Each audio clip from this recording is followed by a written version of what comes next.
ಆ ಕಡೆಯವ್ರದ್ದು ಕಾಟ ಜಾಸ್ತಿ ಆಗ್ತಾ ಐತೆ. ತಮ್ದು ಹೆಸರು ಹೇಳಿದ್ರು ಕೇಳ್ತಾನೆ ಇಲ್ಲ. ಸೇಟು ಅಪ್ಪಾಜಿ ಹತ್ರ ಹೇಳ್ತೀನಿ ಅಂತ ಅನ್ನಲ್ಲ, ನಿನ್ ಸಮಸ್ಯೆ ಬಗೆಹರಿತು. ಜೋಳ ನೋಡ್ ಸೇಟು, ನನಗೆ ಜಾಸ್ತಿ ಮಾತಾಡೋ ಅಭ್ಯಾಸ ಇಲ್ಲ. ನಾನು ಹೇಳೋದನ್ನ ನೀನ್ ಸ್ವಲ್ಪ ಸರಿಯಾಗಿ ಕೇಳಿಸ್ಕೋ. ಹೇಳದೆ ಇರೋದನ್ನ ಇನ್ನೂ ಸರಿಯಾಗಿ ಕೇಳಿಸ್ಕೋ.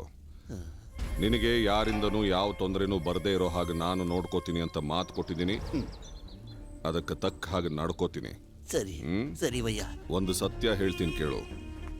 ಈ ಜನಕ್ಕೆ ಅವ್ರು ಇಲ್ಲಿಗೆ ಬಂದ್ರೆ ನಾನೇನಾದ್ರೂ ಕೊಡ್ತೀನಿ ಅಂತ ಅವ್ರಿಗೆ ಚೆನ್ನಾಗಿ ಗೊತ್ತು. ಯಾವಾಗ ನಾನು ಇವ್ರ ಕಷ್ಟಗಳಿಗೆ ಆಗಲ್ಲ ಅಂತ ಇವ್ರಿಗೆ ಅನ್ಸುತ್ತೋ ಆಗ ಈ ಜನ ಬೇರೆ ಕಡೆಗೆ ಹೋಗ್ತಾರೆ.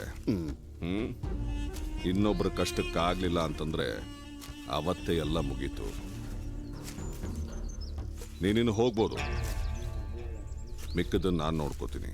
ಸರಿ, ನಾನು ಬರ್ತೀನಿ.